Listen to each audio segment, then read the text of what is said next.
you want to hear some music? You'd like that, wouldn't you? Well, today you're going to get all the music you want. The request lines are now open. KGFJ Soul Radio. Do it now, man. Request lines are up. It's open, man. Got any Blue Oyster Cult? No, I don't have any Blue Oyster Cult. I ate 34 pairs last time around. Where were you? I was that close to working at 7-Eleven, you know. Pass the word along. Tell the men it's time to shoot the moon. Shoot the moon! Out there on the microphone. On the microphone. Shoot the moon. Shoot the moon. The attitude dictates that you don't care whether she comes, stays, lays, or prays. I mean, whatever happens, your toes are still tapping. Hey, Strawberry! Oh, Strawberry. Hey, what's happening, man? How you doing? This is my friend. Hey, how you doing, man? What you looking at, man? Oh, nothing. I wasn't looking. I wasn't looking at his neck, man. Can you honestly tell me that you forgot the magnetism of Robin Zander or the charisma of Rick Nielsen? That's kid stuff. Kid stuff. Well, how about the tunes? I want you to want me. The Dream Police. Da-da-da-da-da-da-da. Build your muscles picking strawberries. You know, Band and Scoop. Maybe I could get you a job with United Fruit. I got a buddy with United Fruit. Start with strawberries, you might work your way up to these goddamn bananas. When, boy, are you gonna get your act together? We're creating a society of cell phone crazed, marijuana smoking zombies.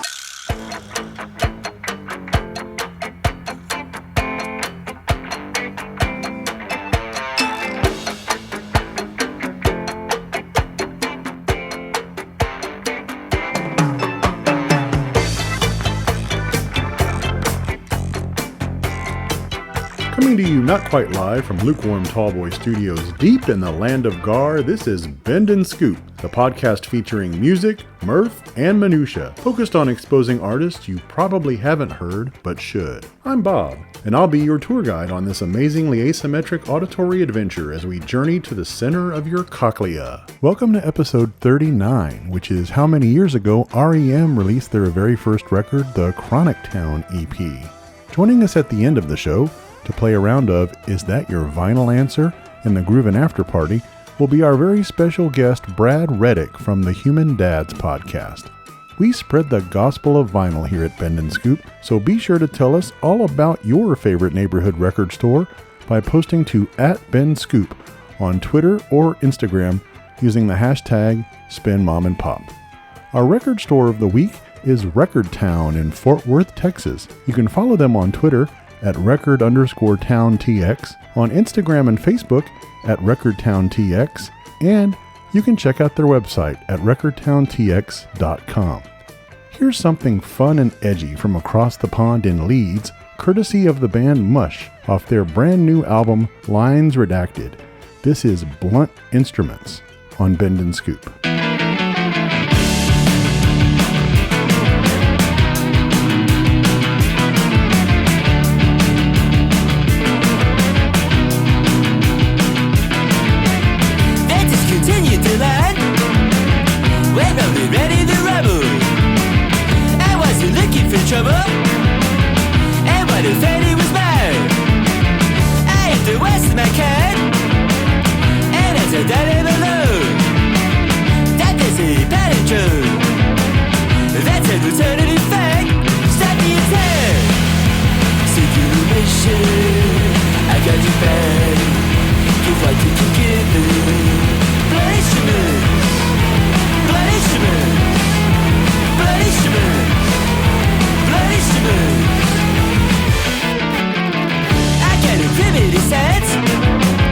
That's like my fingers for shaking.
I don't mean to interrupt you.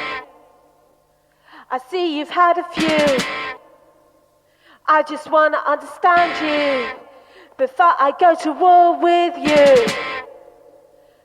Like why you get so scared of the fragile, weak and weird. We're a nation in reverse, trapped inside your heart. We're all fucking morons. Don't you know it's true? We're all fucking morons. My finger's pointing straight at you. To all the fascist children, you can take a go with you. And all the shots have closed. There's a tombstones on the road. And everywhere there's warning. Don't reject the calling. Where the standards of disaster, liberal dictators, stop that inhalers. And we're all fucking morons. Don't you know it's true? We're all fucking morons. My finger's pointing straight at you.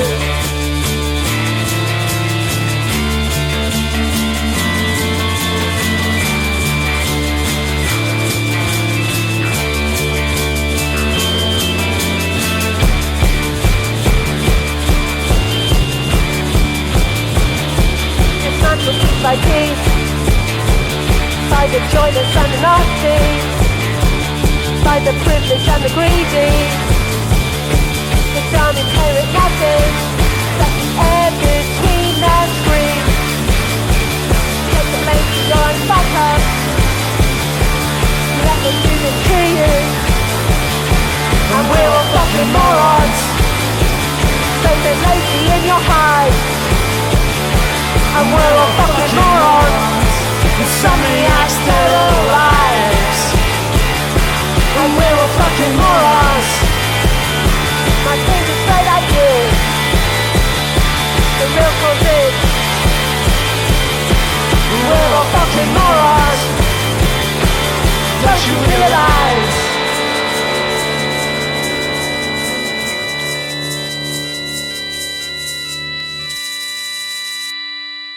London's Comet Gain there with a perfect song for these times, We're All Fucking Morons, from 2019's Fire Raisers Forever.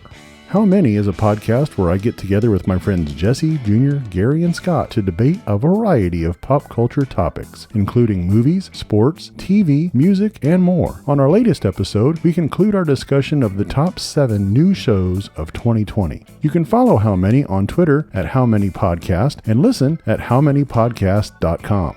The founding members of this next band, Houndstooth, were originally from Austin, but are now based in Portland, Oregon. Off their 2015 LP, No News From Home, here's Witching Hour on Bend and Scoop.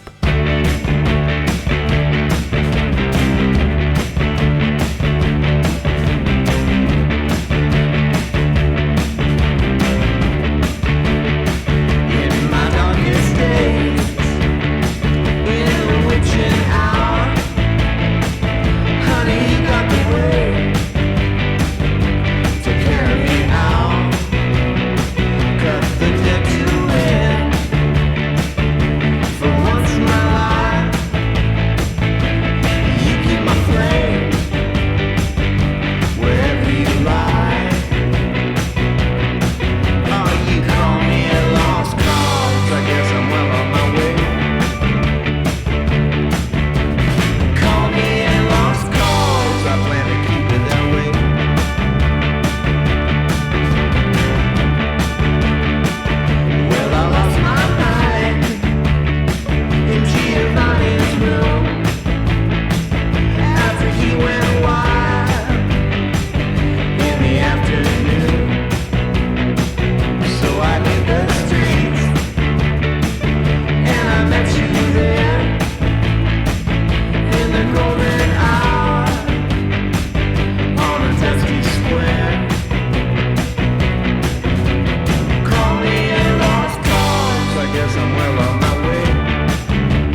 last year, I was insane for this crazy little 8th grade bitch.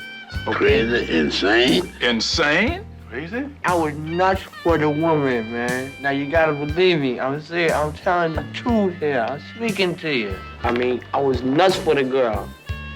And what did it to me was these big titties she had. For a 13-year-old girl, man. She wouldn't have had to worry about no titties for the rest of her life, boy. You know, she was set and she was looking good, son. That's the truth, baby. I called every night for like a month. I mean, I'm talking devotion, man. Every damn night? Every night, Mitch. I ain't playing with you. On the telephone? What this boy talking about on the telephone, man? Explain it What to the hell? him. Goddamn, we know there's a telephone, boy. What the hell thing I doing? But he hung up on her. Oh, you didn't hang up on her. The chick with those big titties? Man, I hung up on the bitch. Man, you know, now here's the capper. You know what the bitch did to me? Lay it on. Check this shit out. Listen to what she did to me. She kneed you in the nuts and called him faggot in front of everybody. No. She did what? Bitch needs your nuts? Bitch need my nuts, bitch. I'm not playing with y'all either, man. In the family Oh, jewel? the family jewel, man. Worst Oh, pain man, there bitch is. broke my heart in two. You broke more than your heart.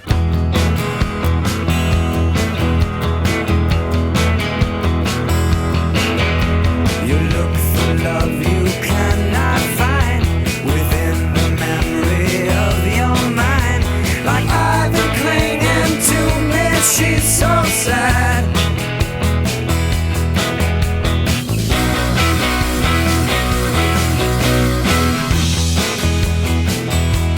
Where you go from here, my dear? Higher than the hemisphere. I've been clinging to me, she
Detroit's The Go there from their self-titled 2003 album With Hardened Heart Blues. Jack White had actually been in the band on their debut album in the late 90s before leaving to start some obscure side project called The White Stripes.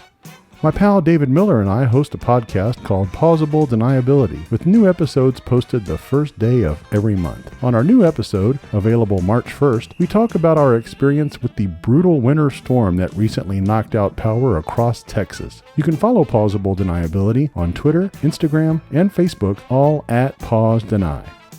Wildlife, all caps with a Y for the second letter, a la Bill and Ted, are a band of New York City punks whose most recent album declared 2020 the year of the snake and featured this banger, Kiss and Tell, here on Bend and Scoop.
Something new in the mornings on KTIM. Well, of course, there's Dusty Street. Of course, there's Dusty Street. And Vicki Cunningham now has 3 newscasts. The entire city of Oakland sank into the bay today. Highway patrol officials are at a loss to explain why the city sank, but word will be coming. And look, isn't that Bill Richardson with his ear to the pulse of the freeway? Sure is. Plus daily topics each morning and a fishing report on Friday. But my favorite thing is Street Corner Advice. Dear Dusty, why? Signed, Confused. Dear Confused, why not? Love, Dusty. Dusty Street, the next best thing to a boot in the morning.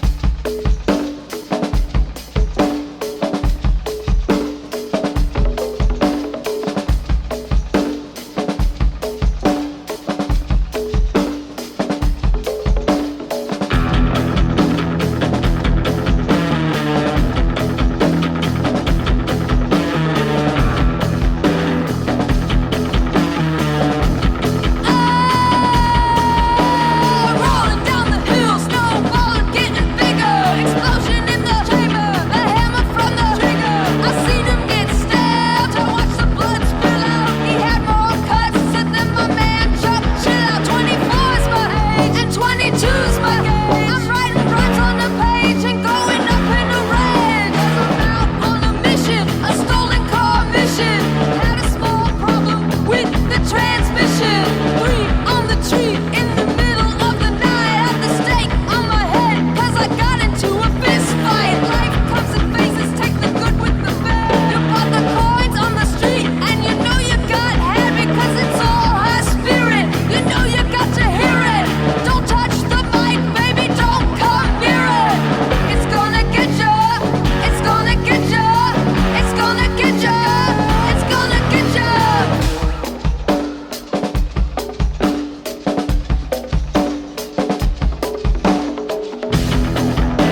Mattel is based in Atlanta and should not be mistaken for the similarly named toy manufacturer of our youth. That was Looking Down the Barrel of a Gun from her 2020 double cover single. Campfire Songs is a podcast where I get together and share songs with my buddies Tom, Jim, and Todd. So be sure to follow us on Twitter at Songs Campfire and give us a listen for more great music. Motor City Rockers The Henchmen, with a T before the C, really bring it on this title track from their 2017 album XXV, here on Bend and Scoop.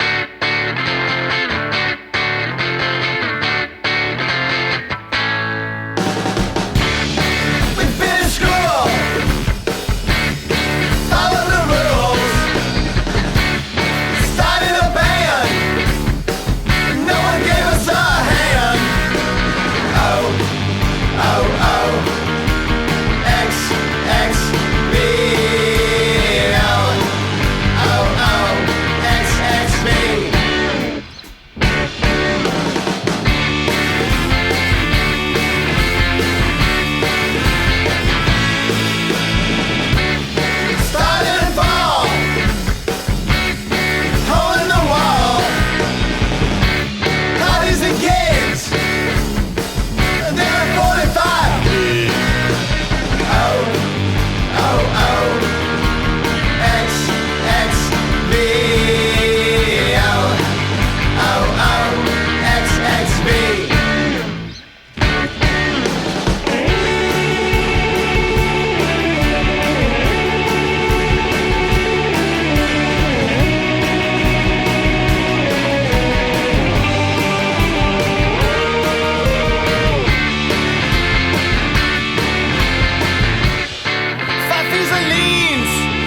be clean.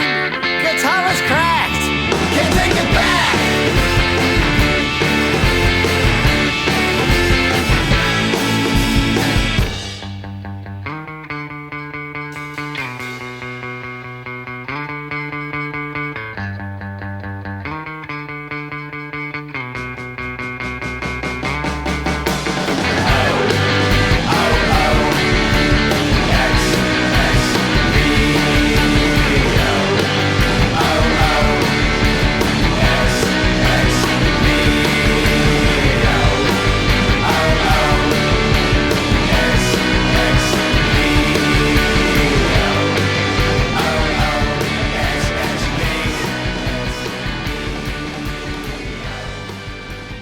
The Booze Hounds return.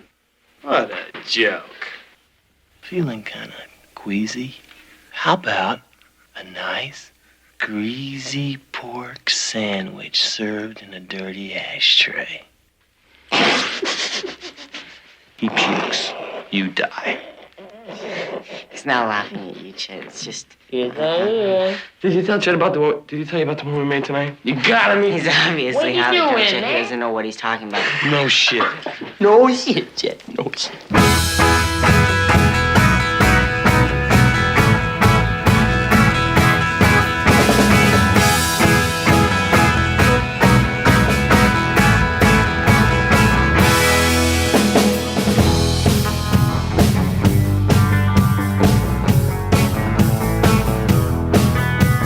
Katie slammed her door, fell on her bed. It was the way they said it, not what was said. Neither knew who or what their daughter really was. Katie texted Annie in need of a buzz. By 7:35, she was shotgunning Annie's truck, doing donuts in the dirt, neither giving a fuck. Annie lost control, spun the Ford into the creek. They laughed, Katie broke down and started to freak. Annie tossed her the vials, said, "Girl, let's fly out of here." They snorted every speck, made love and the pain disappeared. And it's one way out. One way out. One way out. One way out. 9 bad years of marriage and drinking too much wine. They shut off their nightlights, agreeing it was time.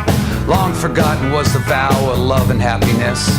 A marriage once so perfect, now a perfect fucking mess. The house went on the market for a fair price. They hired expensive lawyers for legal advice. As the final papers were about to be signed, he put down the pen, shook his head, and declined. She stared at him saying, "Hey, we agreed this is for the best." He said, "But I still love you, let's start again. Please say yes." It's not the one way out. It's not the one way out. Not the one way out. Not the one way out.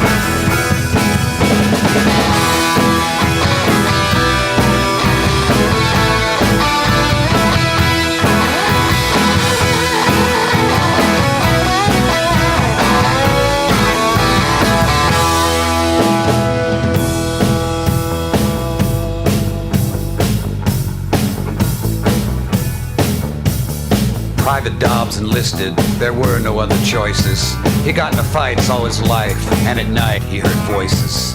Shipped off to some desert on June 31st. Stress, lack of sleep, and the training made him worse. He did what he was told, he obeyed every command. Blasted the enemy into pools of blood in the sand. Then Dobbs snapped, went rogue, shot anything with breath. A school of refugee children, the man put to death. When the young soldier realized what he had done, in his mouth he put the barrel of his gun. 'Cause it's one way out. Yeah, it's one way out. One way out. One way out. Corey was a sinner, a suicide kid. His parents were religious, but they backslid. Boy had no guidance, no hope, no God. Corey was found recruited into the Jesus squad. He was taken to the camp. He was taught how to pray.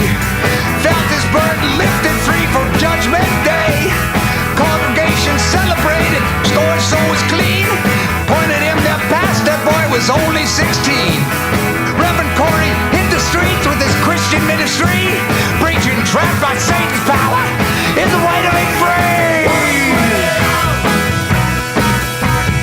One way out. One way out.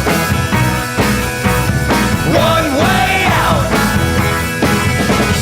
One way out. Way out. Way out. Way out. Way out. Way out.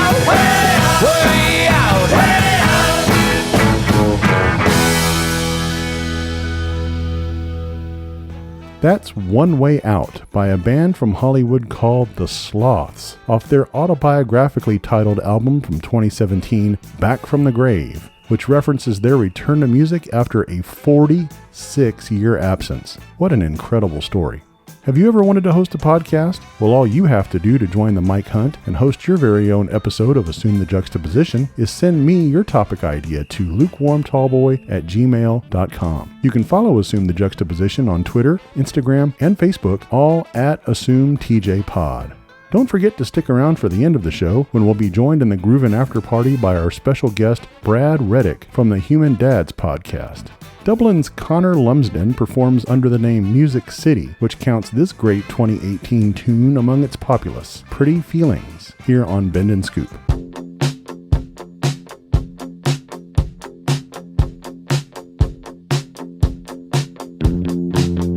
Two drinks in on a Friday night.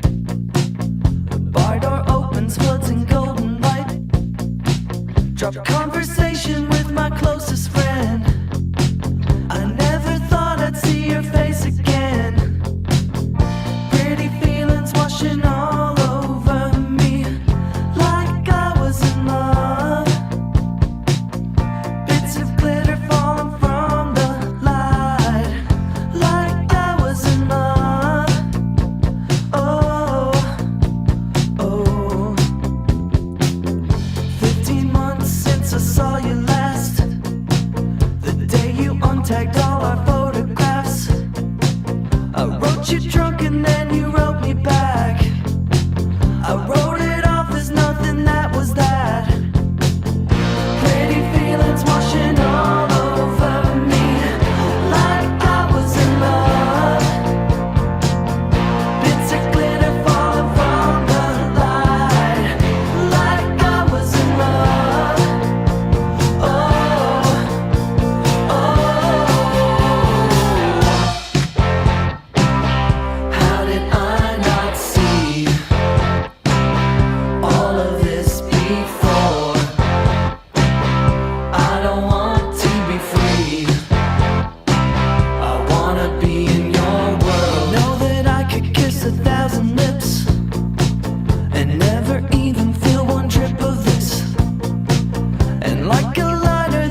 cash for your used records?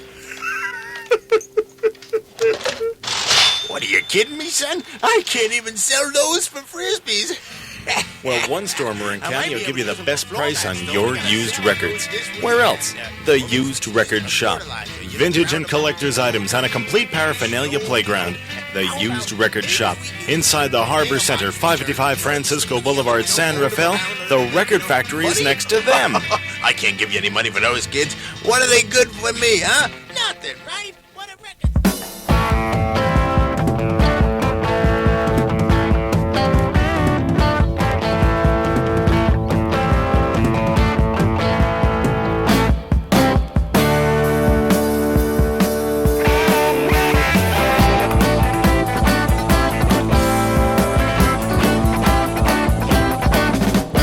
I'm getting tired of sitting around, bored with nothing to do.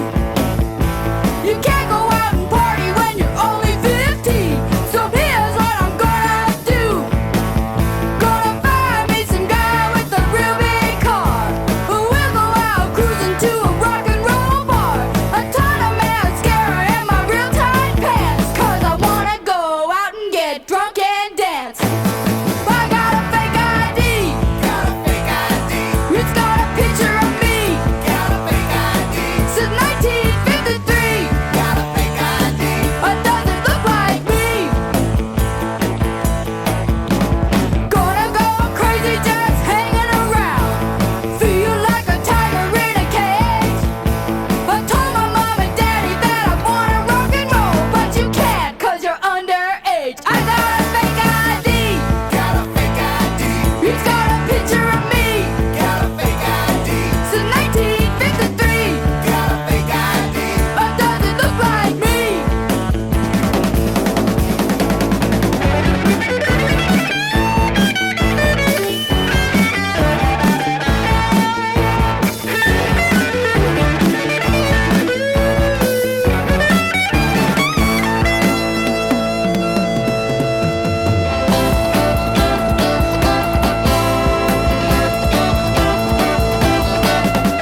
Sitting in the back of my boyfriend's car, and I feel like going just a little too far. But I think that we were followed by a police car, and he said, "Honey, do your parents know where you are?" I got a fake ID. It's got a picture of me. Since 1953. But doesn't look like me. I got a fake ID. It's got a picture of me. Since 1953. But doesn't look like me. Going all the way back to 1981 and all the way up to Alaska for that one, Fake ID by the Anemic Boyfriends, led by one of the great punk singer names of all time, Louise Disease. Remember to be sure and check out our Bend and Scoop Spotify playlist. If we played it and they have it, you can listen to it there. And if you enjoy listening to what we do here on Bend and Scoop, please take a moment to subscribe, rate, and review us wherever you get your podcasts. I'm not sure exactly what's the main culprit behind these extreme changes in climate we're experiencing, but figuring it out just might take a little bit of weird science. You know, it's not a bad idea. What? Making a girl. Actually making a girl. This is Wyatt and Gary. I'd give her womdigious mammary glands. Something's about to change their world. Something out of this world. She's alive! Alive! What would you little maniacs like to do first? It's all in the name of science. Weird science. If you want to be a party animal, you have to learn to live in the jungle. Not us. Not here. No way. She is turning their lives, Trust me for once, will you? What is going on? Gary, I don't know. I don't know. their minds, and their house upside down. It's seriously affecting your sex life. It's completely unnatural. Do you realize it's snowing in my room? Totally unbelievable. What's going on? And definitely weird. Hi, dudes. They went from zeros to heroes in one fantastic weekend. I'm so good. Universal Pictures presents a John Hughes film, Weird Science. It's purely sexual. Okay, look, you know how you're always talking about how you can simulate all that stuff on your computer? You know? What's the difference? Why can't we simulate a girl? I don't know. I guess I could, but why? It's two-dimensional on the screen. It's not flesh and blood, Gary. Well, I know that, but you know, we can use it. Why? We can ask it questions. We can put it in real life sexual situations and see how it reacts. Like we're sick, demented shit. Doors blow up, computers smoking. As I roll up, that new potent. Sweet fit, wanna marry the broad. I created on the screen, call me Gary the God. Various dogs. Yo, Sav, carry on. Running round on the ceiling, this is very bizarre. Red sky, lightning hit the house. Body super on point, man, I'm tripping now. You got everybody synced to the same bullshit story. Cooked up a hot chicken in the bedroom lab. Screen glitching like the Tic Max headroom had. It's the monster with Frankenstein. Put a dime, brought forth when our minds combine. Party time, teenage angst, teenage libido. Fuck spin the bottle, popping chips and the Cheetos. Hypnotized Medusa with a curvature. Chimney on bazooka, shooting out furniture. This isn't bullshit. This is a Persian missile chip. New girl, new clothes, and new wheels. Feels dope, no signs, it's too weird. Who's here cause you wanted to chill? Till Downey June spilled Slurpee on your grill. Me too, be cool, concoct the plan. Get the plastic tubes and pots and pans. Head banging with the Brahma do-rag. Don't tell mama knock boots with a bootleg. It's purely sexual. All creation, technology, magic, no apologies. Microchips and some elbow grease. Nights like this, better call police. All creation, technology, magic, no apologies. Microchips and some elbow grease. Nights like this, better call police. Party's on and I'm wishing it was fiction. Granny's in a pantry, missiles in the kitchen. Mutant bikers destroying a place. Act tough till you got a 44 in your face. Leave in peace, or you can stay and die. Say goodbye, get vaporized later, guys. Wrong move if you do it with the swamp crew. Can't lose, that's word to John Hughes. What the hell is going on around here? Yeah, computers in the 80s doing marvelous shit. Hacking into mainframes ain't as hard as you think. Wire with the 8-bit, amazing, getting famous. Make a sex object like you make a playlist. Blind with the science, riding with the finest. She can make a house party turn into a riot. Got the kids sprung but too shy to let it loose. Hopping in the shower, pants on like I never knew. Just for that, I ought to give you a set of elephant balls. She stays amazing, tight special. Then rides away on a giant white gecko. Used to be geeked up, pocket full of pencils. But now I got the sweater vest, color white lentils. We make it snow in the room. Not talking cocaine, but real snow in the room. If you're feeling super weird, you can throw on this tune. Turn shit to some shit in a moment of doom. Boom. What would you little maniacs like to do first? All creation, technology, magic, no apologies. Microchips and some elbow grease. Nights like this, better call police. All creation, technology, magic, no apologies. Microchips and some elbow grease. Nights like this, better call police. People listen to people. So listen, people.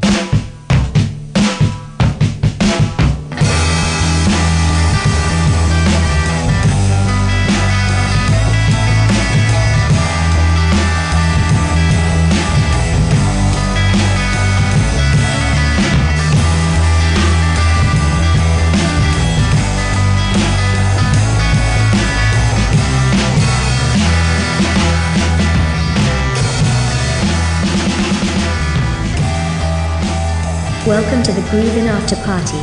Come on in and pour yourself a cold one.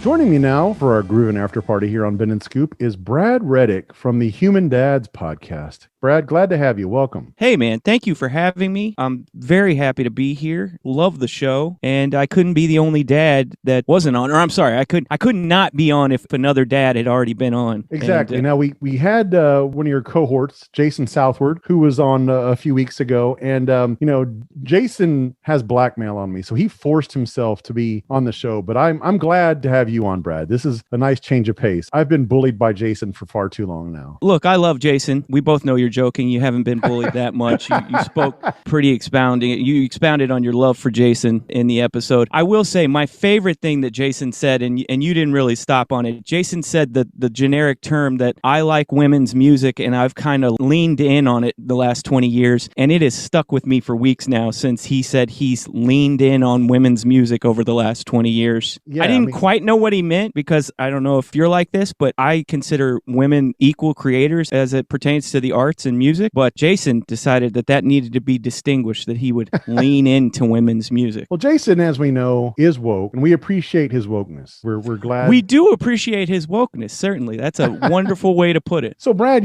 I notice you're enjoying a fine beer. I'm guessing it's a certain high-end craft beer, no doubt. What is it that you're drinking there? That's funny that you would say that. Because, again, Jason, going back to Jason, he told you I'm a big craft beer snob. Your name on Twitter is Kolsch, correct? Yeah, Kolsch, a traditional German beer from Cologne.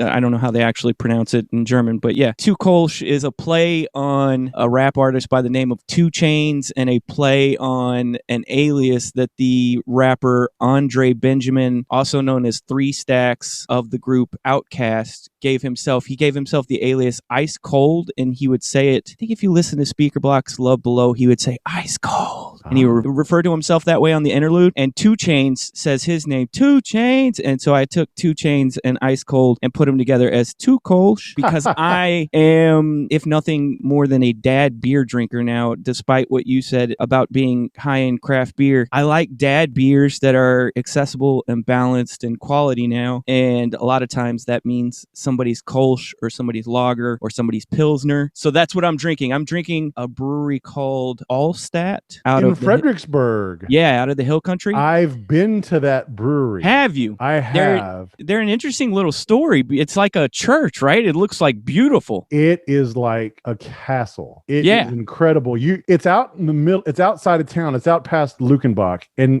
it is just, you see it on the horizon. It's like, what is that? It's massive. It looks massive. Like a huge wedding venue. They have a massive basement bar that's just fantastic. It was awesome. The beer's good. I loved it. They're a little bit of an anomaly as it pertains to craft beer. Most craft beers have this kind of shoestring budget startup, and they just kind of throw it all together, and they're making wacky styles. And this brewery has decided, no, they're going to make traditional styles that have been around for hundreds of years, and they're financially backed by the people that own Scripps. They're a very well-financed organization, and it shows in their facility that they have there. And they make excellent beer. There's probably a lot of craft beer people that would look at them as kind of like cheaters, if you will. But I don't really care. They're not underwritten by, Miller or Anheuser or any of the big. No, they're certainly. I mean, they're not to that big end, beer. Yeah, it's their own money, but it's not, the tale of a lot of the DFW breweries that came in started with like milk tanks that they welded together on their own and spent every dollar they could just to get their doors open. And like you're talking about, you could probably see this thing from a mile away. It's massive. It's incredible. Now, I'm a cheap drunk. I'll show you what I'm drinking here. Is that Lone Star beer? It is Lone Star. I am living up to my Twitter and Instagram handle, Lukewarm. I love Lone Star beer. You want to talk about big beer? I love Lone Star in that it represents Texas and is completely not owned by anybody in Texas, I believe, anymore. But it's like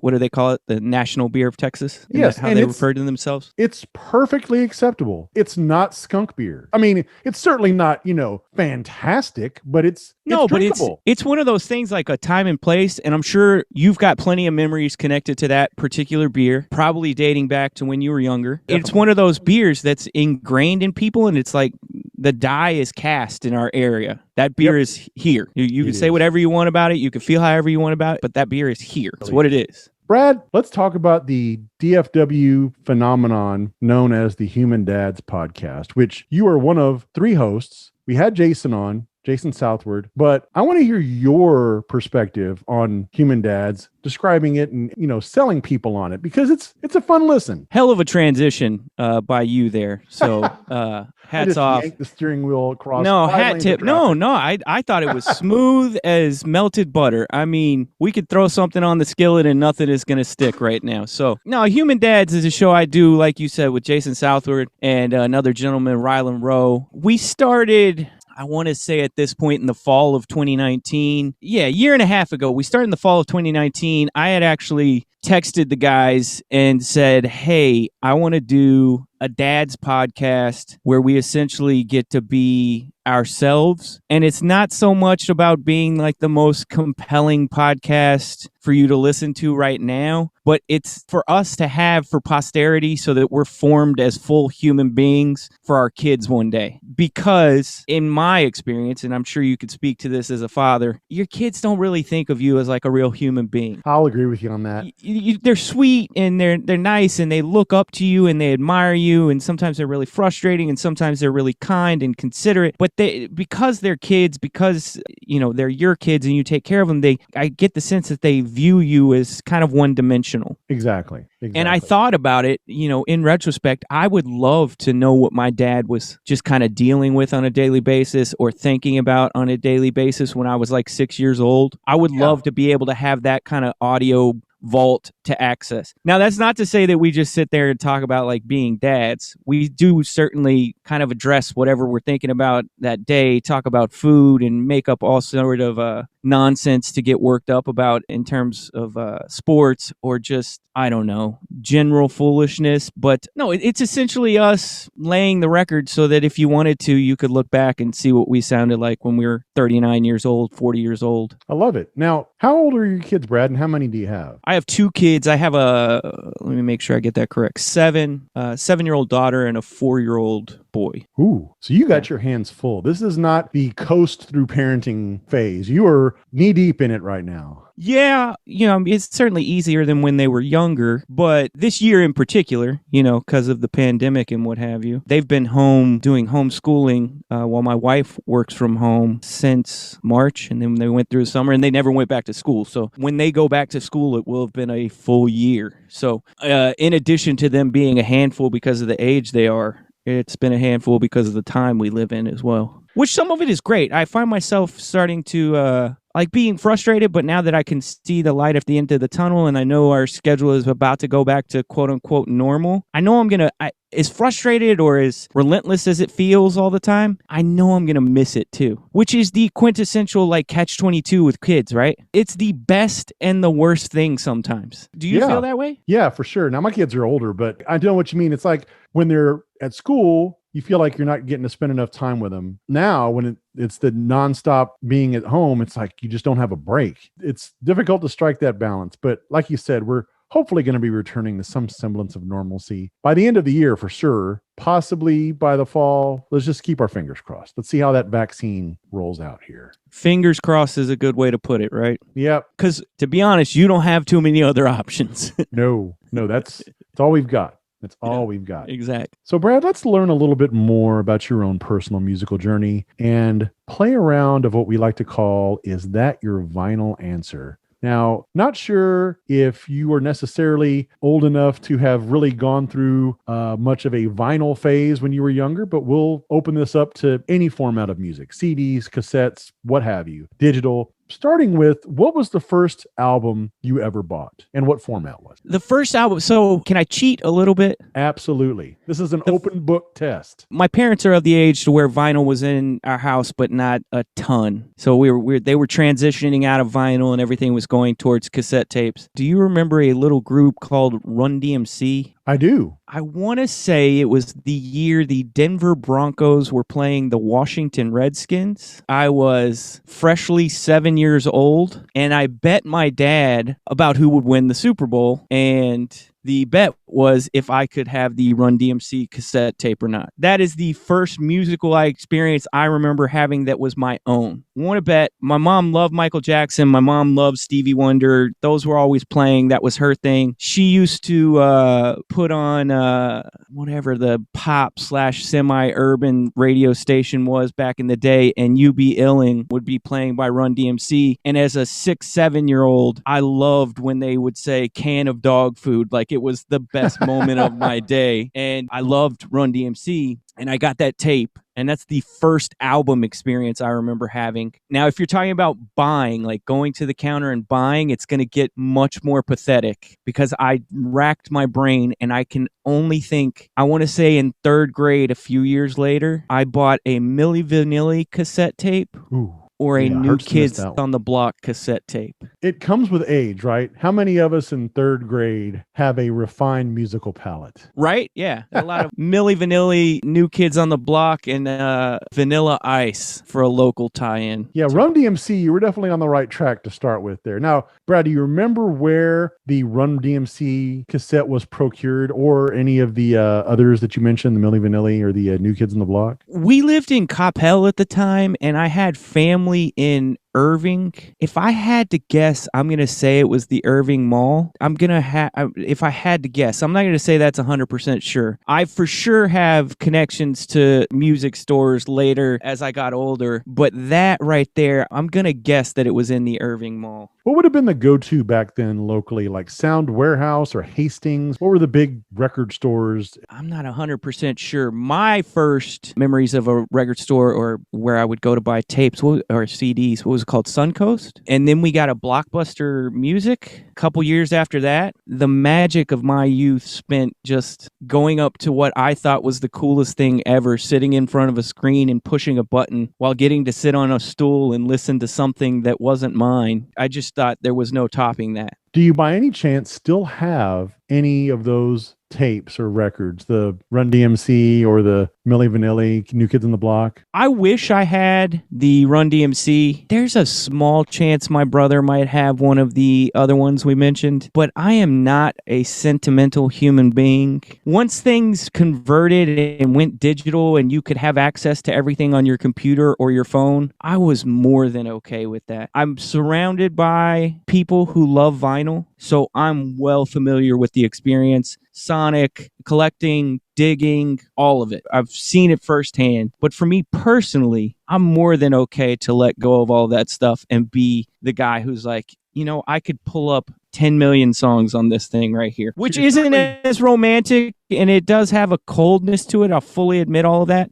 And you talk about sound quality, it's not the best. It's not vinyl. I fully get all of that. I don't hold on to a whole lot of sentimentality that way. I am very much a purge every year or two type person. In your collection, be it digital or whatever, which band or artist's albums would you say make up the largest portion of your collection? I know for sure I've purchased the Aquemini album at least 3 times, and that doesn't count anything digital. That came out in 98, I think. I probably played it in my 1989 Honda Accord enough to have skips and bad quality, and replaced it probably a couple years later, lost it and replaced it again. I'd probably say I bought Aquemini 3 or 4 different times as a CD alone. Do you have more Outkast albums than any other band? If I had to pick, it's going to be a competition between Outkast and Jay-Z. It's kind of cliche, though. I'm a huge hip-hop fan. I'm telling you about Run DMC being my first musical experience. Yeah. It's kind of cliche to say, like, Jay-Z is like, if you're 40, if you're my age, and you're saying, like, oh, one of my favorite guys is Jay-Z, it's almost like, yeah, we all like Jay-Z. Say something else. Which Jay-Z album is your favorite? Going back to your episode with Jason, y'all were talking about the Beatles, which I think is a bit more typical for people to respond like, what's your favorite? What's your most listened to? Certainly people our age are going to go Beatles. But the way you said it is the way I typically address things. Some days my favorite is Reasonable Doubt. Other days my favorite is Blueprint. Some days my favorite is Black Album. If I was forced to pick gun to my head, I'd probably say my favorite is Reasonable Doubt. Brad, who among your friends and family would you say has the largest collection of vinyl currently? I've got kind of a cheater answer. I don't know who'll listen to this. He kind of is a ghost on Twitter, but I have a dear friend who I've been friends with for maybe 20 years now by the name of Ryan, and he is actually a vinyl head, a digging in the crates human being who will go to storage shed auctions, will go to middle of nowhere antique shops looking for records. He's probably got 2,000 to 3,000. Wow. You go to his house and he's got a full wall covered. He sells records. He sells vinyl now through a couple different avenues. So that's kind of a cheater answer. No. He's been showing me vinyl for, like I said, 20 years. He used to dabble in music production as well, and it used to be more vinyl to sample through an MPC or sample through whatever equipment he was using. I have him. I'd be remiss if I didn't mention literally everybody else I know, though, that has a vinyl collection. I stick out among my friends who don't. I got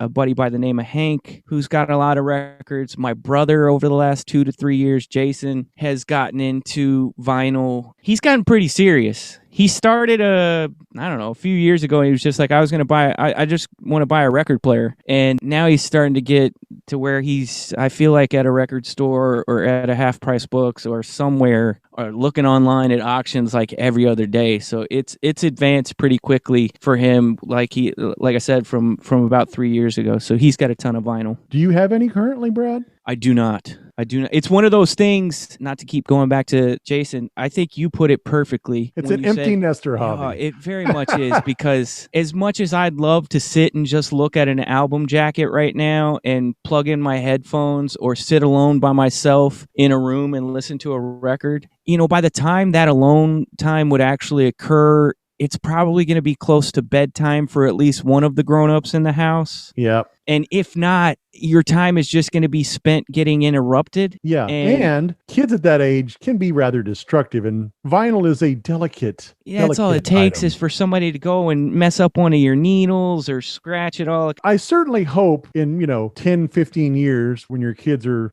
off to college and whatnot, that you'll look into following your brother's lead there and maybe getting a turntable and building up a little collection of your own. Because it's kind of like, to me, it's kind of like the craft beer thing. Vinyl and craft beer. Big crossover there. That's what I love about Gen X Davies' podcast, the HT Wow thing, is that they really kind of tie in the music and the beer together, the high tea with Old Waver. And the logo, I love the logo. It's the top of a beer can as a turntable. Music of a certain kind of period or style and craft beer very much go together. If you're a vinyl head, I think it's almost cliche for people to make the joke of, oh, you're into craft beer, please don't tell me about your vinyl collection.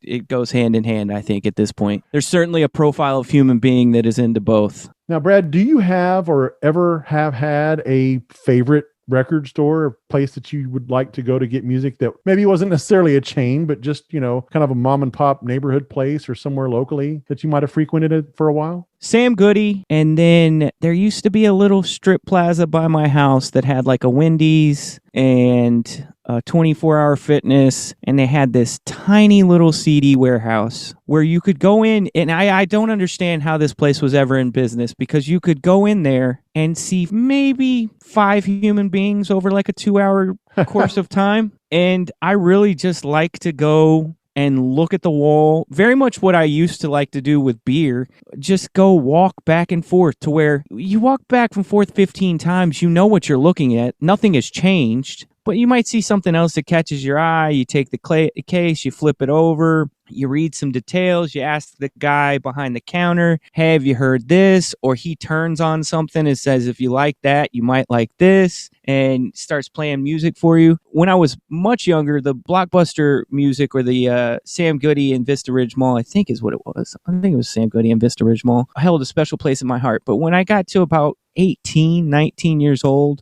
every week I would go to the CD warehouse off of Main Street in Louisville, Texas, and spend at least an hour walking around looking at the same stuff each time, because releases aren't coming out that often for you to just not have all of the information about what you're looking at if you're going and spending an hour a week. So it would have to be a CD warehouse.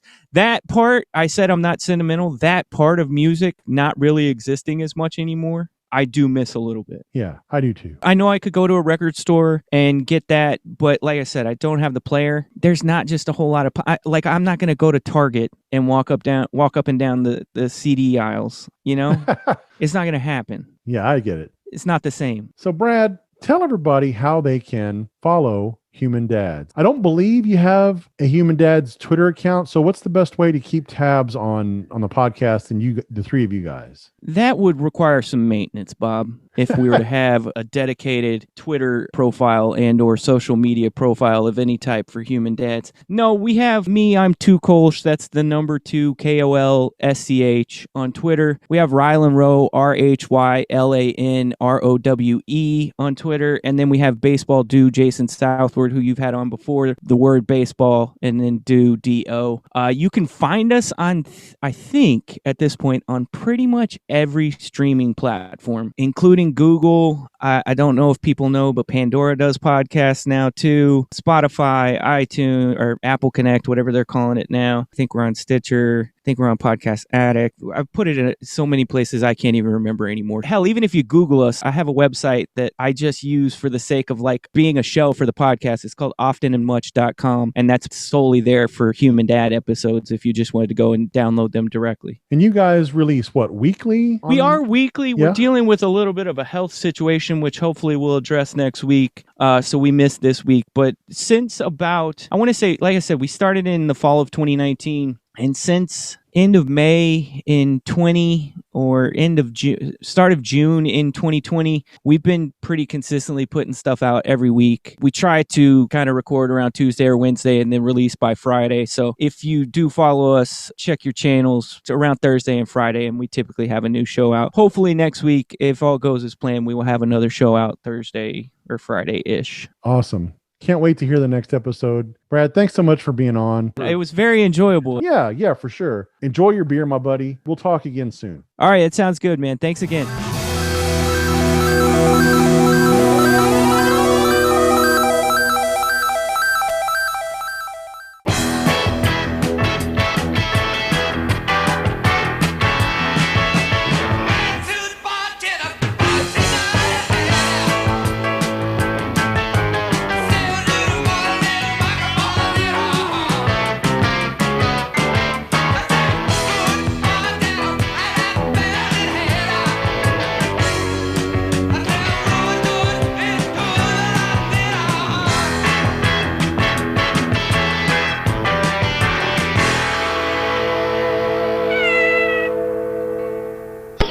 Bye-bye, lardass. Bend and Scoop is a production of Lukewarm Tallboy Studios. We will return tomorrow morning with the sun. Good evening, and have a good life.